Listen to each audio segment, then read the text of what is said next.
Welcome to Beyond the Frontline podcast, where your hosts, U.S. Air Force veterans Donna Hoffmeyer and Jay Johnson, will help you transition from the front line to the home front. Listen every other Wednesday as they will bring great conversations, resources, tips, and feel-good stories that will resonate and relate. Now, here's your hosts, Donna Hoffmeyer and Jay Johnson.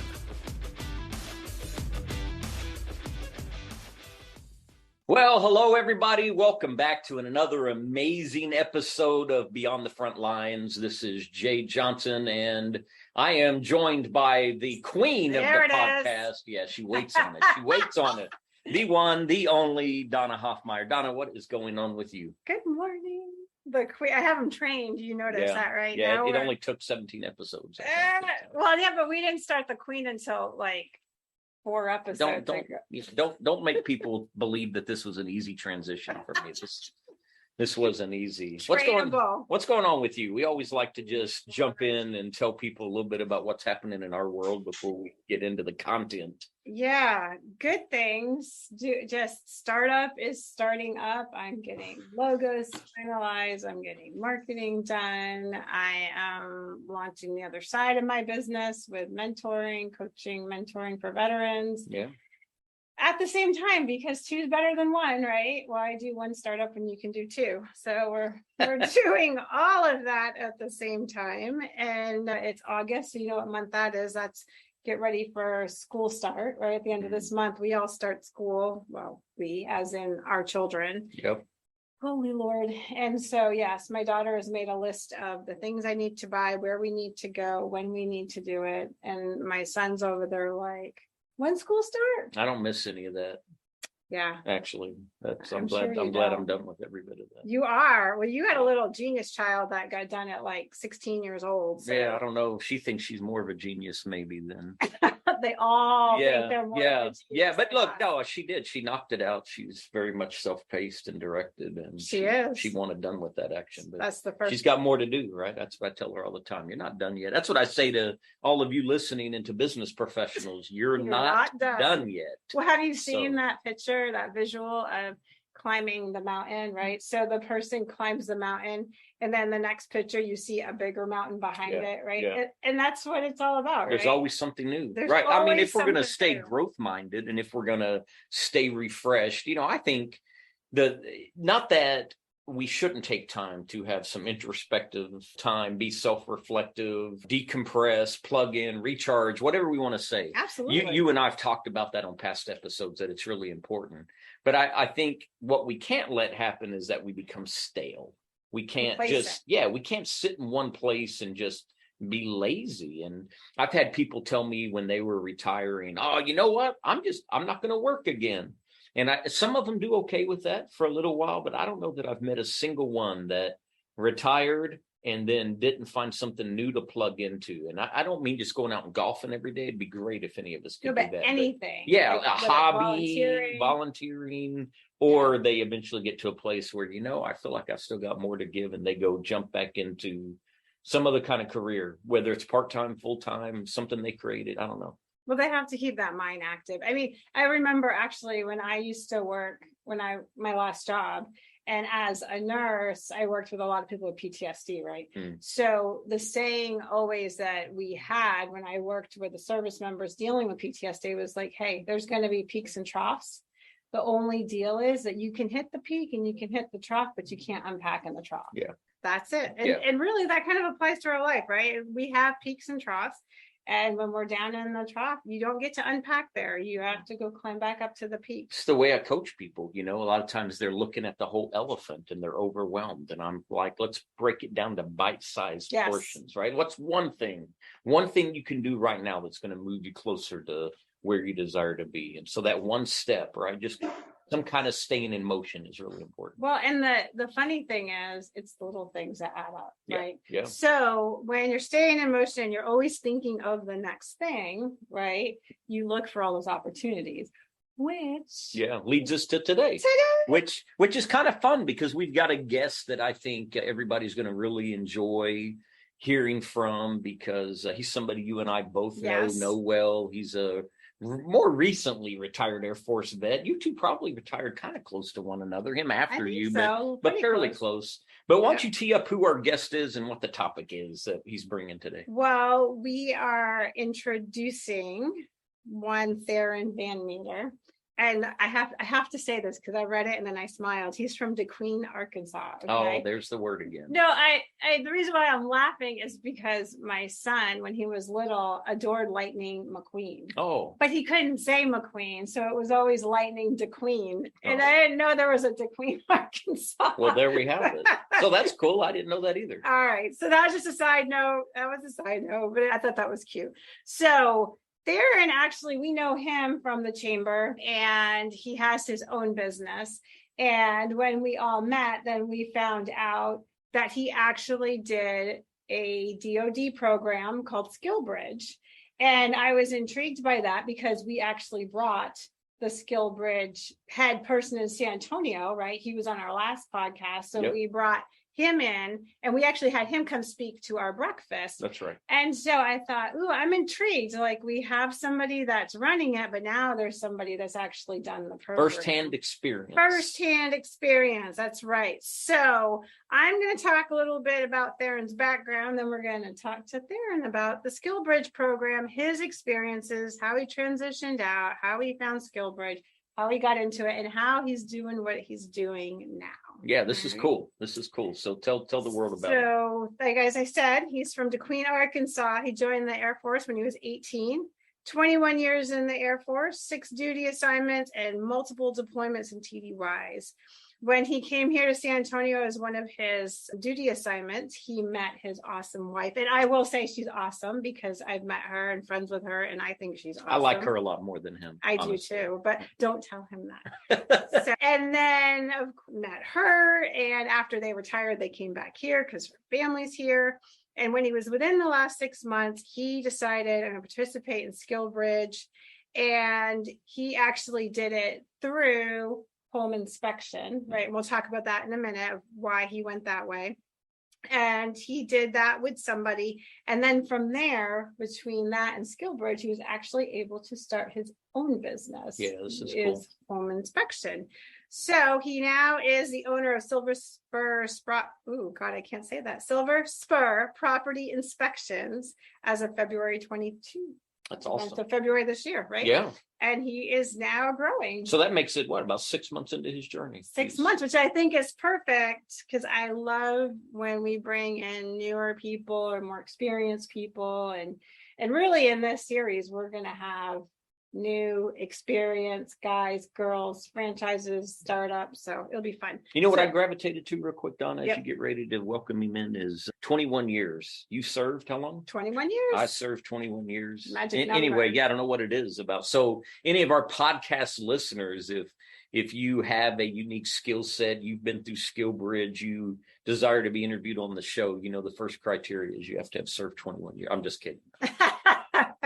It's criteria. This is more for the people that are getting ready to get out. If you're in the last year, listen up, because this is definitely for you guys to hone in on. So with no further ado, hello, Theron. Hey, Donna, how are you? Good. How are you? I'm doing good today. Good. All Brother, right. It's good to see you, and we're glad that you're joining us on the podcast. Thanks for having me. I appreciate it. All right. So we are going to start with you were serving. Okay. You are getting within the last couple of years of service. What's going on in your mind at this time? Well, what did you do in the service, first of all? Let me ask that. I was a carpenter. I was in civil engineering, on Red Horse squadrons all over the Air Force. You were busy. So for our audience that doesn't really know what that means to the Air Force, we hear Red Horse and we're like, oh, you're busy. Those are our civil engineer groups that go out. They go to deployed locations, and they essentially, for simplicity, they build the base. Yeah, austere location, build it up. Yep. When nothing's there, when we come in to set down, like medical comes in, it's built for us, and that's our Red Horse guys. Runways, everything, you name it, they're doing it. So they're pretty awesome. And because we're Air Force, air conditioning, carpet. Oh, that's right. And have that. You got to have that air conditioning. So, all right. So you did Red Horse, and then you're coming within your last couple of years, and what's going on? So I knew I wanted to move back to San Antonio. and I knew that home inspections is what I wanted to do. So I started reaching out and trying to find home inspection companies that I could potentially do Skillbridge with. And I found an old boss of mine here in San Antonio that I used to work for in the Air Force. And he lives here and he has this home inspection company. So I reached out to him and asked him if I could do Skillbridge with him. Why home inspection? What was the draw for that? I think it was a good fit. I had been around construction for, like I said, 21 years in the Air Force. I knew I wanted to own my own business doing something. I didn't want to be a builder. You know what I'm saying? I didn't want to do anything like that. And I thought this was a good fit for it. So I'm going to point this out because a couple episodes ago, we had on Alicia Brown, who specialized like resumes and federal resumes. But what we talked about was soft skills, right? So all your skills that you had in Red Horse, building in all that knowledge and what you could see and what it translated well over to home inspection, right? I mean, it's not building anything like a Red Horse is, but you have the eyes and the trained eyes to be able to learn some more skills and really excel at it, you know, based on all your background. So that's absolutely, that helped me a lot. My experience in the Air Force, being around all that, helps me a lot in what I do today. Awesome. So you got someone who was a prior colleague, a boss, somebody you worked for in the past, and you reached out to them and he agreed, yeah, I'll take you on to come do this. How long did you spend with him? What did that look like for the casual listener that they just got to hear last episode from the guy overseeing the program, so they now have an idea what it does. What did it look like for you as you're now getting this opportunity to shadow and hang with someone you've known a while? Well, I'll kind of start from the beginning, I guess. I reached out to him about 2 years prior to me retiring. I reached out to him and he agreed. And then I thought it was going to be a much simpler process than it was. And part of that's my fault. I was deployed when I hit my 1 year out mark. I was deployed. I pushed a button to retire, and I was deployed. And I reached out to him again, and I asked him. I verified he wanted that he was willing to do it for me, and he agreed.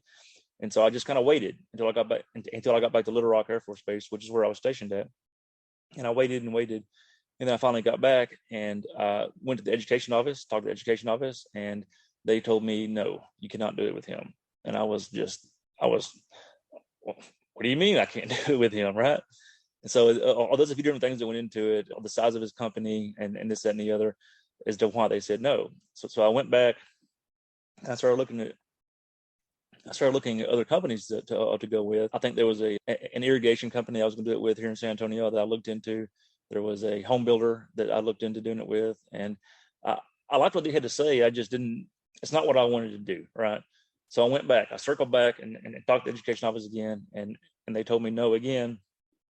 And so I got disappointed and irritated a little bit, I guess, and pondered on it. Then I started doing a lot of research on it, and I found a way to do it with my commander. I talked to my commander at the time, and she said as long as she signs off on it and she approves it, then it's her. She's the one that signs on the line. So she agreed to let me do it, and that's when I started doing it. So real quick, Theron, what I hear you saying, one, persistence comes out to me, right? You absolutely took no initially, went out there, considered some other things, but you knew what you were really looking for, and you stayed really persistent. And that last part was the education office wasn't the approval authority. Is that what I hear you saying? Your commander was the approval authority. That is correct. Wow. Yeah, which is good and bad. I mean, it's good that you had a supportive commander. Unfortunately, like I tried to go through Skillbridge, and whatever was going on in our office and whatnot, I wasn't authorized to go. They wouldn't allow me to go. And believe it or not, we've talked with Jose before, and he's like, it happens quite a bit. So kudos that you had a commander that was supportive. And, if there's anybody in the audience listening that's in leadership, this is a solid program to help your guys transition over. So a lot of people are just like, oh, I can't bear to lose them. You really need to sit and look at that and see what that truly looks like, because in their last 6 months, they're everywhere. Yeah. They're trying out process. Do you really, really need them there? You have to really assess that. Yeah, I'm kind of curious as I think about that. Again, and if you're listening to this podcast and you hadn't heard the previous one, think of Skillbridge like an internship where you're still drawing your active duty pay while you're out there getting an opportunity to intern in a field right. That's been approved now, we know, by the commander. The education office, it sounds like, is the program coordinator for this, but the commanders are the approval. But it gives them a chance to go out there and begin to kind of dabble in some other areas. It's good for the community, right? It's good for business because they're getting an asset that they're getting to try and test. And it's really, most importantly, I think, good for the service member. And it's not geared like, you did a small business and that is viable. And I know we've talked with Jose in the past, and they work that as they look at, they're more engaged out here. I don't know what every other place is like, but they're definitely more engaged with the business owners here. And so small business, corporate, they do all of that, and I knew somebody that went to a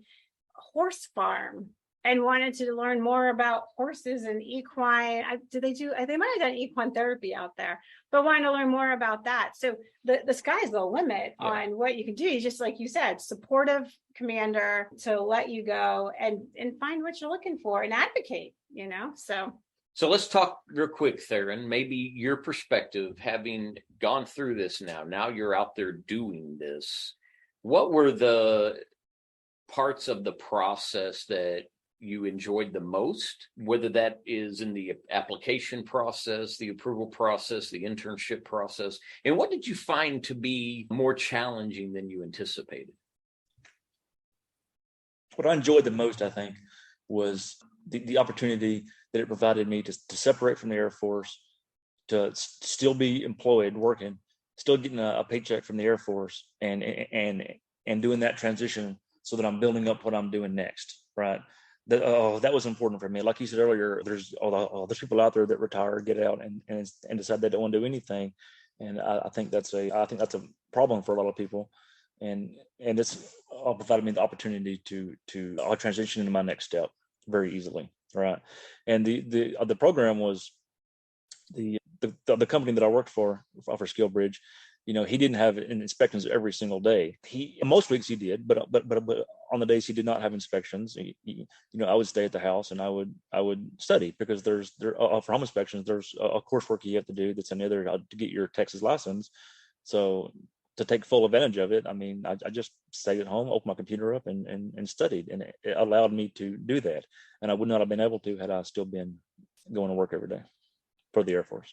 So you bring up something that actually we talked about at the Veterans Breakfast, was not, this is the 0.1%, but they're the 0.1% of people that were not doing what you were doing, which was, if there was not home inspection going that day, I was studying for certification and learning that. So you were always doing something. There were people that were like not going, so the business is not getting them, and Skillbridge doesn't know that they're not going, and the commander doesn't have them at work, right? It's like the shuffle with the coconut, right? Where's the person? And so we had that conversation with Jose, and that is one thing that Skillbridge is doing, is becoming more engaged with the businesses. Accountability. Right? For the accountability to kind of knock out that 0.1% and mitigate that risk. But this program, it is just silly to try to take advantage for your own benefit and then not go do it. You get to learn skills for free. Yeah. The business owner gets the beauty of having somebody that they can teach these skills to, with always the possibility of hire. They never guarantee it. Skillbridge will tell you straight up, this is not a program that we're going to get you your job. It is there to gain skills. However, a lot of people come out that door and they're like, hey, I want to keep you.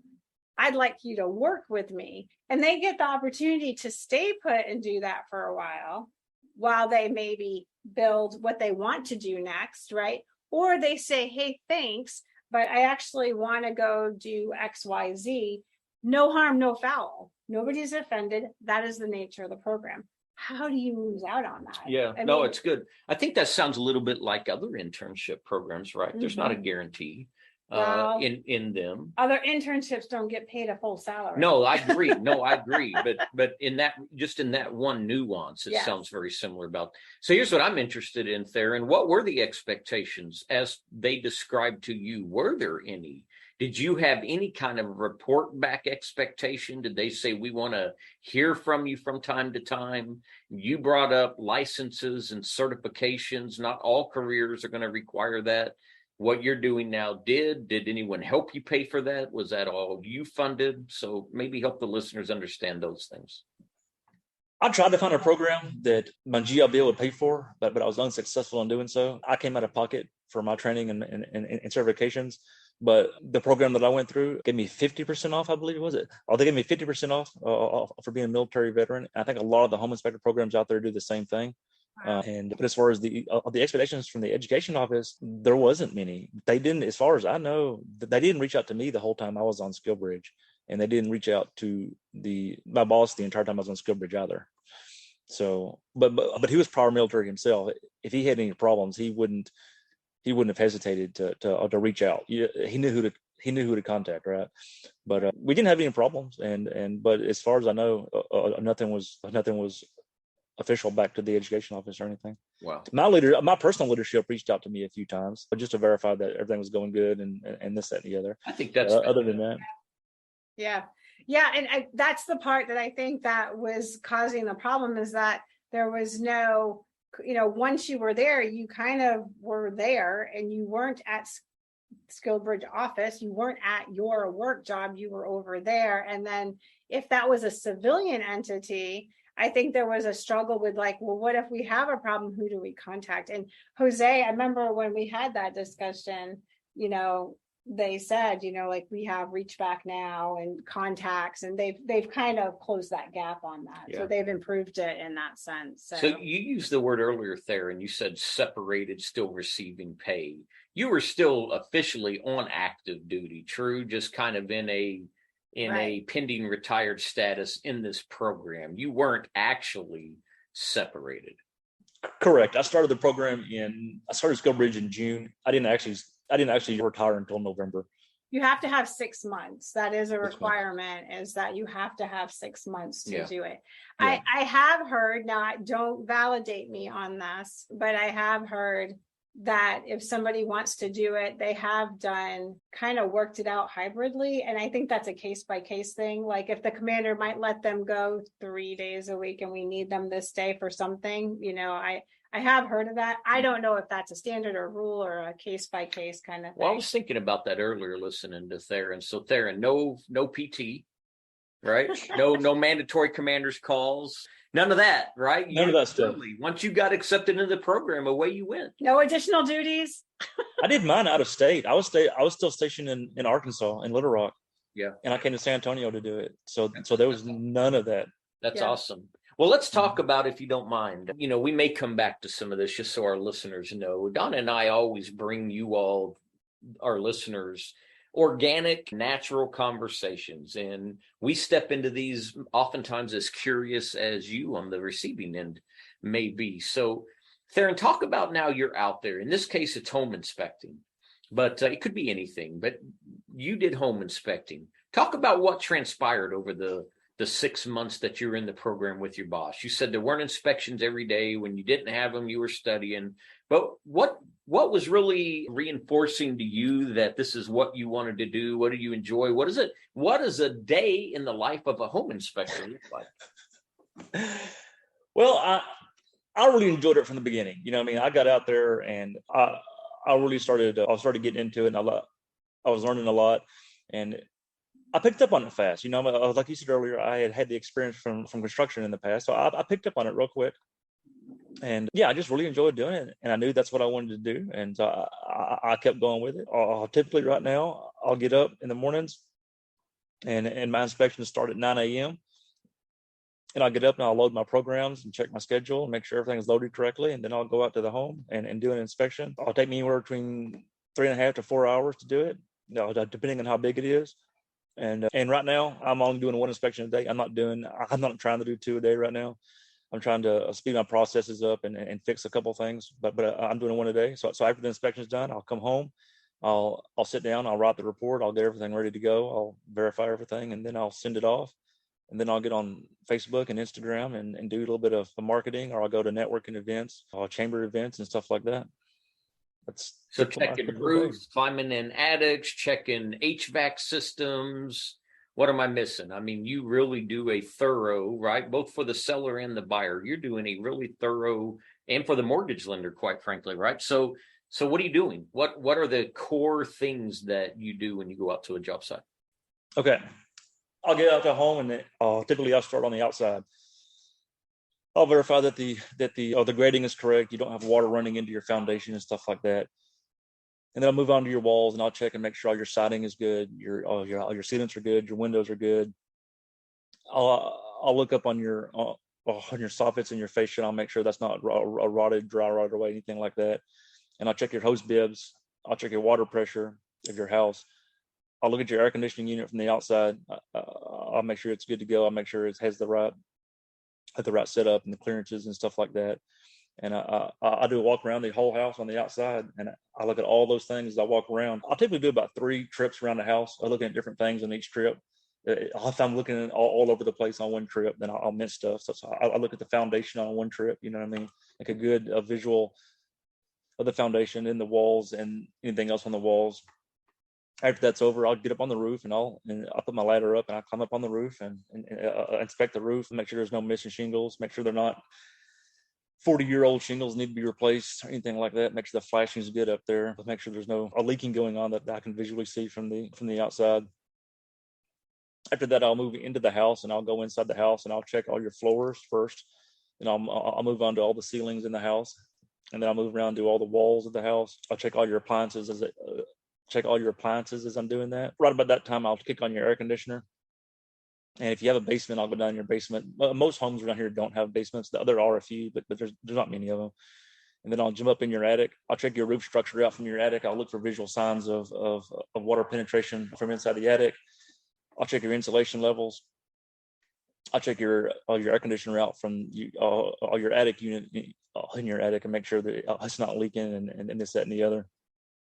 And after I'm done on your attic, I'll come back down, and I'll pull your temperatures on your AC unit. And then, depending on the temperatures outside, I'll kick your heater on.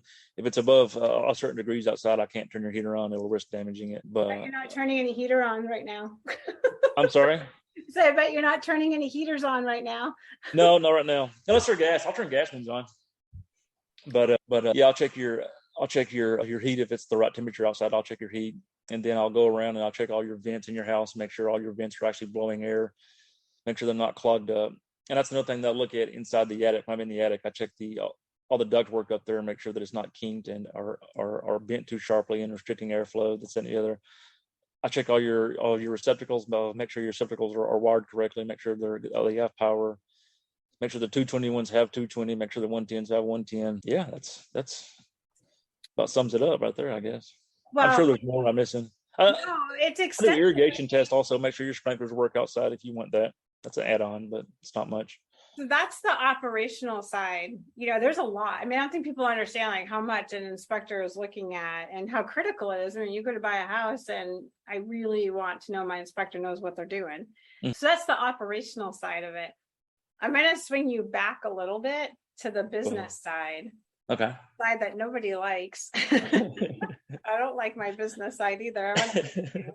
But on the business side of it, how did you go from you were in Skillbridge and you were you were with your mentor, you were doing your learning and all that, then how'd you go from that to your business? Like did you have to front money? Did you have to how were you financially supporting yourself while you were starting? Because you had a family. I mean, this isn't like you were just you had a whole family that you had to support. So how did that all look? That's definitely always a curiosity question. Well, I did start off, I didn't get a loan or anything like that. I went out and I fronted the money for myself, and it wasn't that much. It was about $8,000 when it's all said and done for all the tools that I bought and the classwork included. It was all about $8,000. And I'm currently in the process of upgrading my tools and buying more tools to offer more services in the future. That's a guy thing. All the guys want to upgrade their tools. My husband wants to upgrade his tools all the time. There's nothing wrong with that. You got to do it. But as far as financially goes, yeah, you're right. I have a family support, so I took on a second job. I took on a part-time job. I want to say I took on a part-time job, and I worked there, still do today. I work there, not nearly as much now as I used to, as my business is growing. But I took on a part-time job at a private. I would call that a lifeboat job, Theron, right? I mean, we've talked about that in these sessions before, because you know what you're building, you know what you're moving towards. Donna and I have talked on past episodes that starting up isn't a windfall, meaning you just don't have it coming at you from everywhere, and you've got to be able to survive. You have your retirement pay, which I always like to say my retirement pay keeps a roof over my head and the lights on, but it's not going to allow much else, right? So I think it's great, Theron, that you just told listeners, this is what I knew I wanted, what I was building, and yet I was still willing to do this. Went out and found a job, lifeboat, creating some additional income while you were building. I just thought that was really important. Was your part-time job also home inspection? Is that what you do? No, my part-time job was facility maintenance for a private Christian school. That's awesome. Oh, cool. Yeah. All right.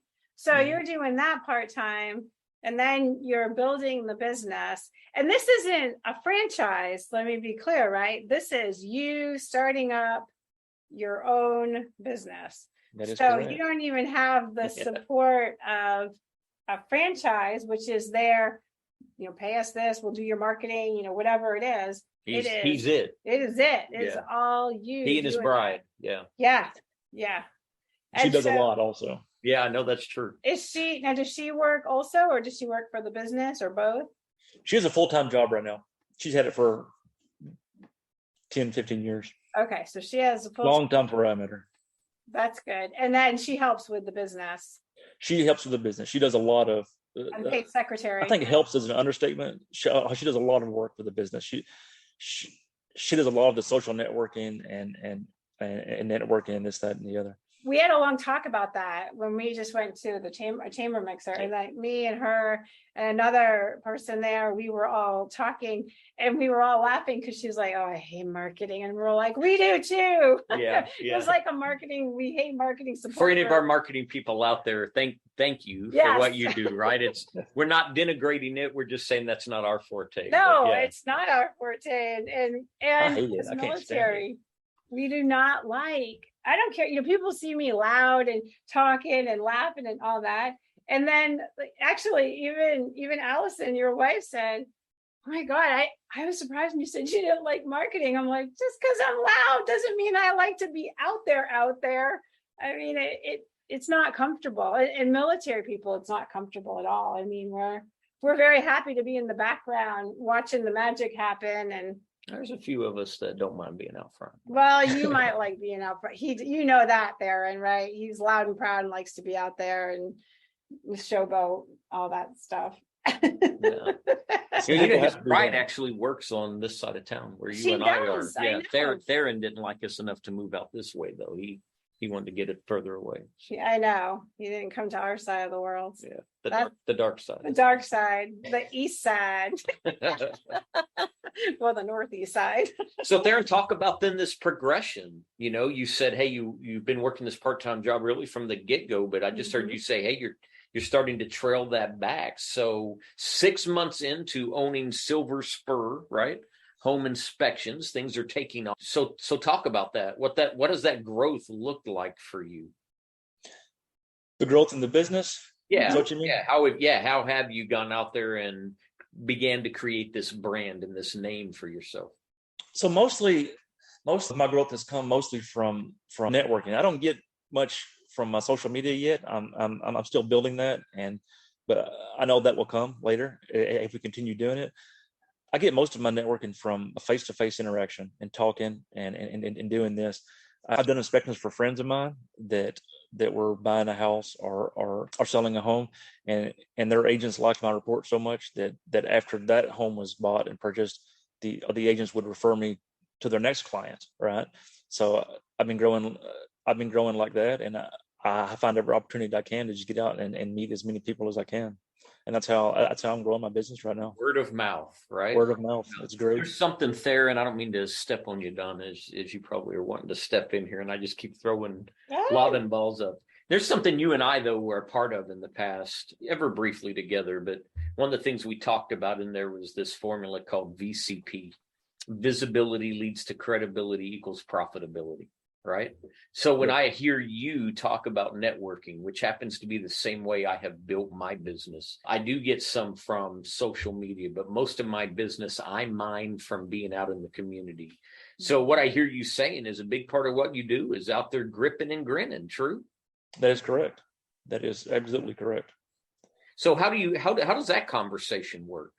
You know, hey, this is who I am. This is what I do. Or how do you uncover the opportunity? Theron swaps business cards with people. And I'll put the backstory to that. It was funny because we were just at the chamber mixer and Theron and I know each other, right? So I come walking in and I look around, I see Allison and Theron, I'm like, kind of go over. And Theron goes, can I have your business card? And I'm like, huh? Like, it didn't make sense, but I'm like, oh, okay. We're at a mixer, so here you go. Prospecting you. And he gives me mine. Well, but I already had we've known each other long enough. I had his business card and he knew. So I was confused. I mean, but I just went with it. Maybe you look different that day. No, wait, there's more. So I took a shower. That's probably the difference. Oh, there we go. So we swap cards and then, that's it. And then we all start talking and, get food and whatnot. And then now they come out with all the announcements, Well, there were apparently, what do they call you guys? Secret networkers, I believe is what it was. Yeah, something like that. Secret networkers. And their job was to go around and, get cards from people. And then they took those cards and then you got your name put in for a drawing for like a massage, which I didn't win. And I'm just going to say Lindsay did, and she wins all the prizes. She always wins. She always wins. She won 4 in a row. But anyway, point being was, that's why he did it. And I remember I looked back and I'm like, oh, I said, I had no idea why you wanted my card. We're like secret shoppers. I'm going to call Silver Spur Home Inspections and ask some tough questions and act like I'm someone else. I'm going to go make a watch them. Out in the 100-degree heat. This will pay him back. Yeah. So I need my attic looked at in the late afternoon. That's right. To see what the temperature is. I know we had derailed on that one, but I thought it was funny when you said. Well, I have to say to the listeners, though, I mean, we can actually see him as we're conducting the interview. They just get the audio. I know. As I said that just then, he gave me that look like I'll meet you out in the parking lot. Lord, you're completely digressed and gone off the rails here. Oh, this is what we bring our listeners. I know they're patient with us. All right, so essentially, what Jay was saying was like, how do you network? I mean, we all have our ways, but what's your way that works for you?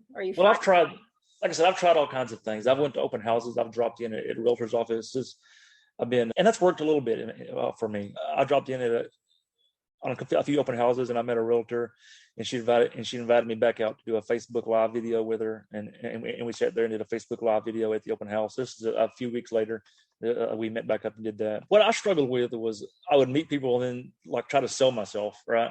Or I try to sell my business. I wasn't trying to sell me. I was trying to sell my business, and that wasn't working. So I backtracked that a little bit, and I try to just be me, just be real with people, and try to sell me. And that seems to have worked. That seems to be working a lot better for me these days.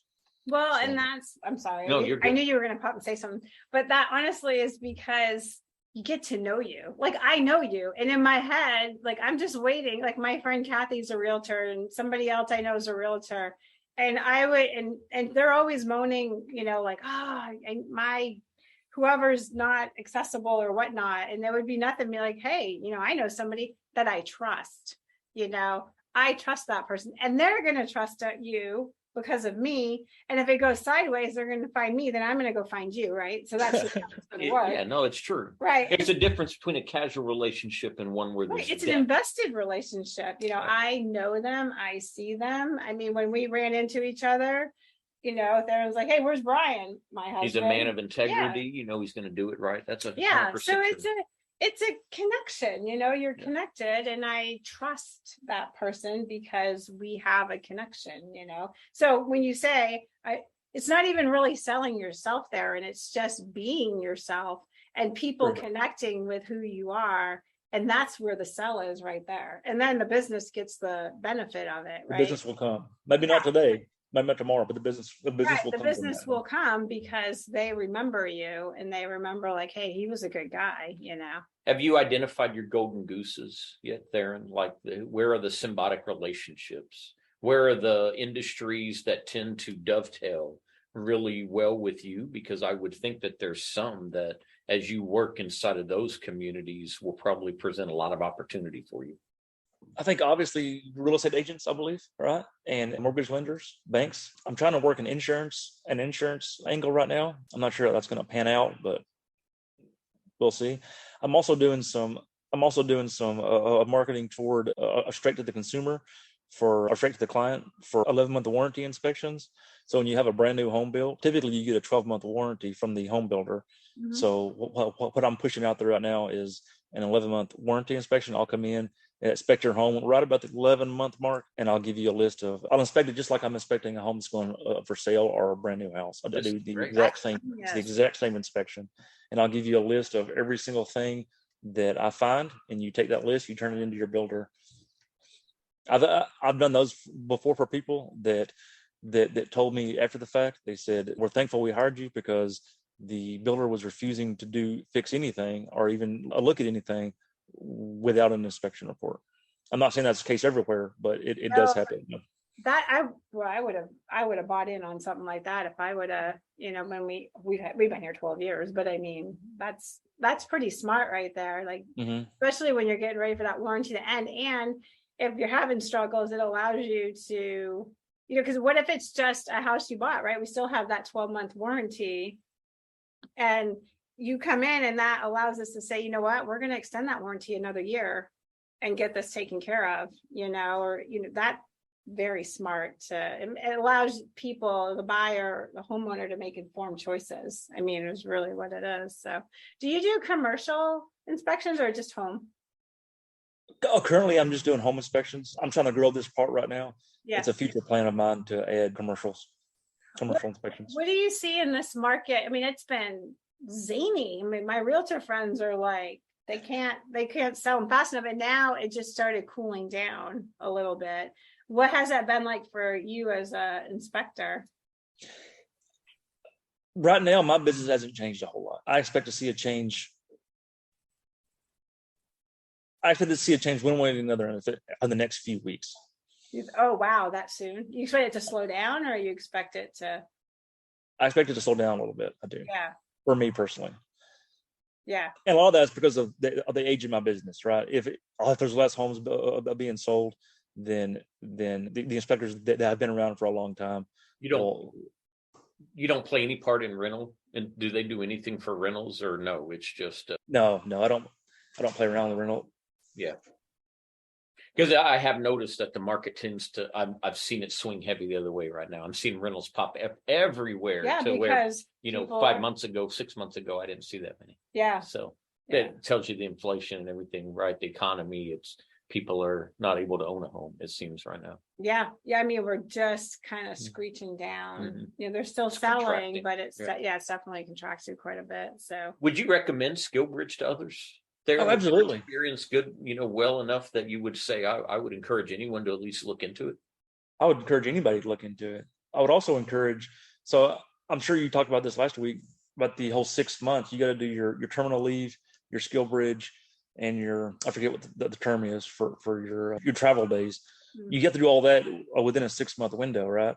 So I had just gotten back from deployment, so I had a lot of leave. But I wanted to take full advantage of the Skillbridge program. So as soon as I got back from deployment, I started taking as much leave as I could just to burn it all up, so it wouldn't tie into my 6 months. Right. So I took 28 days of leave, came back for 2 days, and took another 15 just to burn it, just to get rid of it, so that I could do 6 full months of Skillbridge. I'd recommend it to anybody that's awesome. Looking to get out, separate, retire, whatever. Yeah, and I angle this, like I said, to leadership. If there's any, leadership that's listening to this, like, I get that everybody needs the help, but as a leader, your job is to grow your people, even when they're leaving the service. You want them going out better than they came in. And it is just a disservice when their first answer is, oh no, well, we can't afford to lose you. I'm like, well, you can, because in 6 months I'll be gone. And guess what? You won't have me. So what is the difference, right? What's 6 months? It's not anything.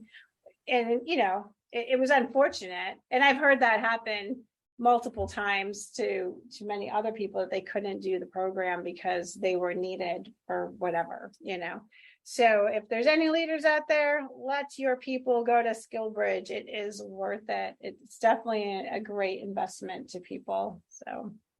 And this is a DOD program, just to be clear, right? We're two Air Force people talking here. And then the third, we had Theron, who's Air Force. We don't want anyone to get myopic and believe that it's just, this is a Department of Defense program. It is a DOD program. Yes, it is.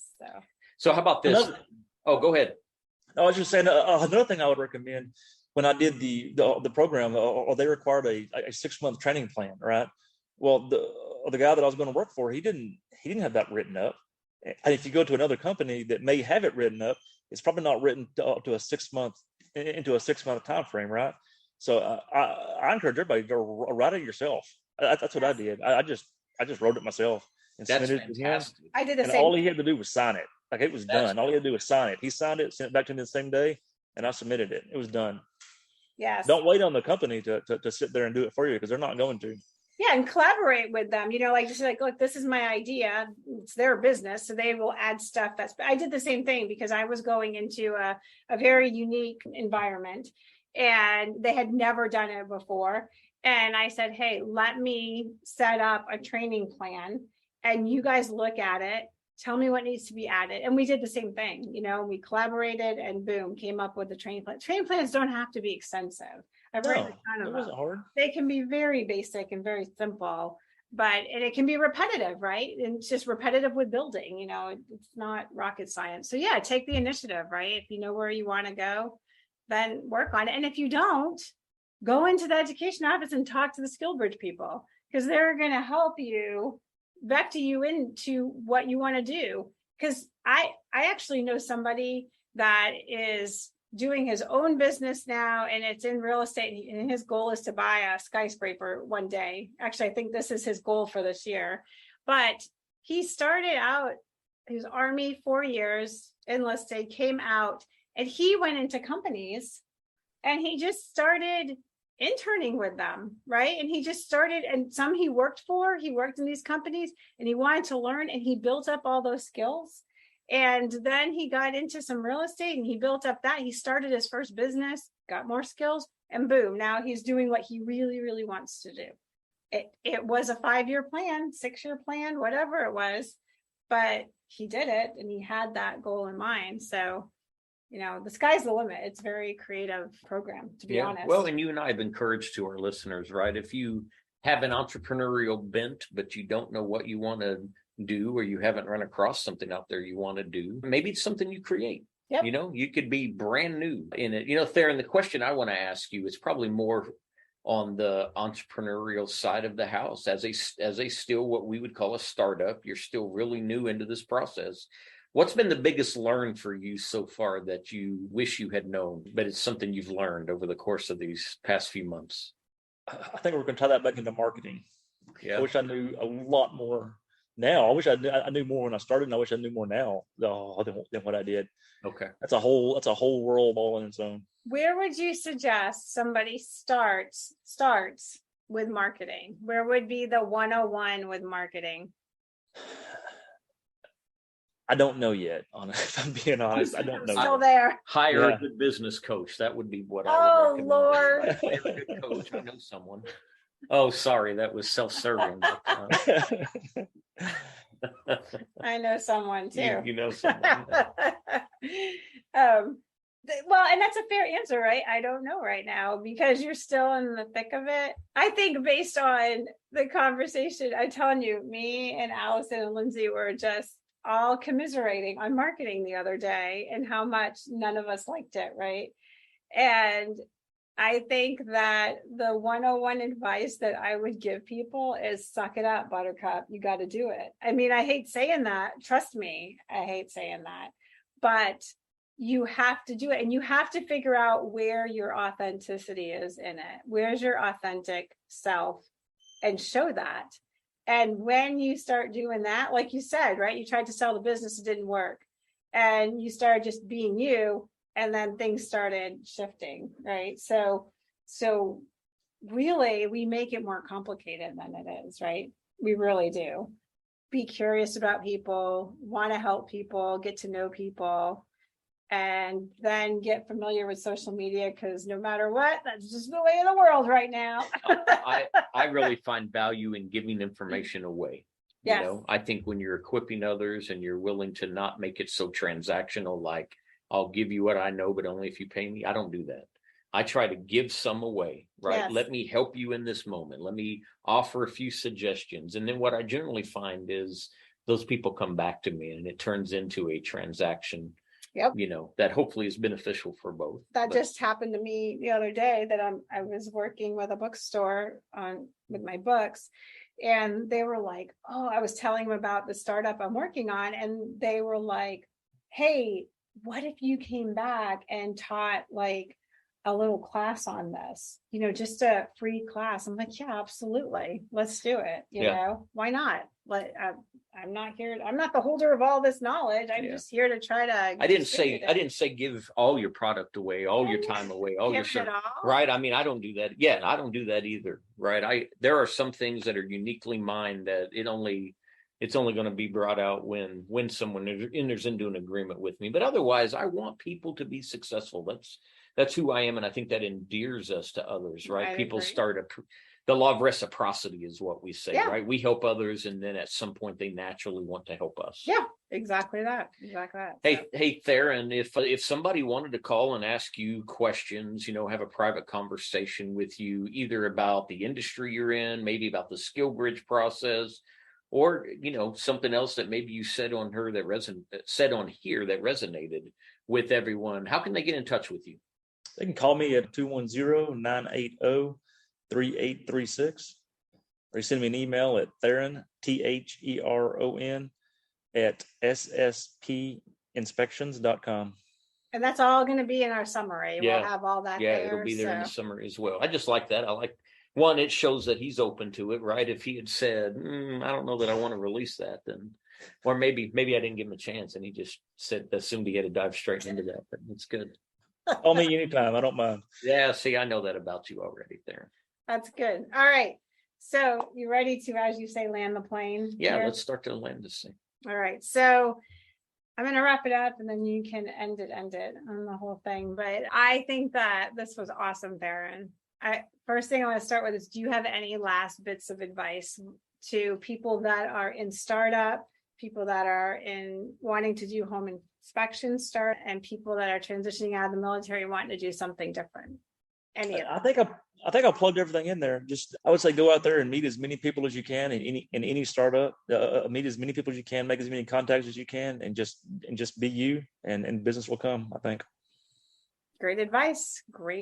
So specifically for me, I just want to hit home authenticity. You can't say it enough. If you guys are getting out there and you're just leaving the service, or honestly, in our civilian world, if you are transitioning out of your job, maybe you're in a corporate world and you want to go somewhere else that's non-corporate, or you are non-corporate and want to get into corporate, or you want to go into your own startup, whatever that transition looks like, just be authentic and the rest is going to fall into place.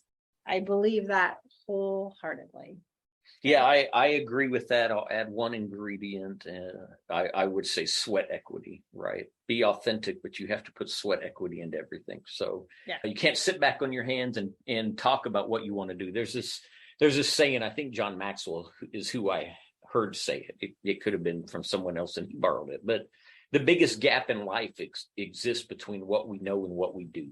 So we often have the best intentions. What we don't do is always put action behind what we aspire to do. So that's, I think, the first thing. And then I think just wait on me. I didn't have one, but since you told me I got to land the plane today, this is what comes. Yeah. The quote that came to me that I think is apropos and pertinent to this conversation is, opportunities aren't lost. They're merely found by someone else. So Skillbridge is an opportunity that exists out there that's been put in place by the Department of Defense for our transitioning veterans. And it is up to each and every one of you to go out, have a conversation at the education office, read up, make sure you understand the nuances of it, and then get really clear about what you might like to do. And what I heard our guest, Theron Van Meter, owner of Silver Spur Inspections here in the San Antonio area, what I heard him say was he started this process 2 years out from retirement. And I also heard him say he was deployed when he began doing the paperwork and the process. So he didn't let that serve as an excuse, a barrier, or an obstacle to keep him from doing what he wanted to do. And here he is, and he's very successful. Knocking it out of the park. Yeah, love it very much. Look, on behalf of the extraordinary podcasting co-host that I get to sit in this space with each and every week, on behalf of our guests there in Van Meter, I just want to say to each and every one of you, I hope you found value in this episode. We look forward to interacting with you. Please reach out, correspond with us. This podcast goes out over a lot of mediums, to include YouTube, even as an audio file. Drop us a note. Let us know what you took away from it. Let us know if you have questions. But mostly, we hope that whatever you do it to the utmost of your ability and that you're wildly successful. Thanks for tuning into this episode. Have a great week, everyone. Bye for now. Thanks for listening to Beyond the Front Line, a podcast of coming home well. Join us every other Wednesday. And if you enjoyed this episode, please share it with others, post about it on social media, or leave a rating and review. Follow us on Instagram at ComingHomeWell_BTS or on Twitter at ComingHomeWell. Thanks again. And until all are home and all are well.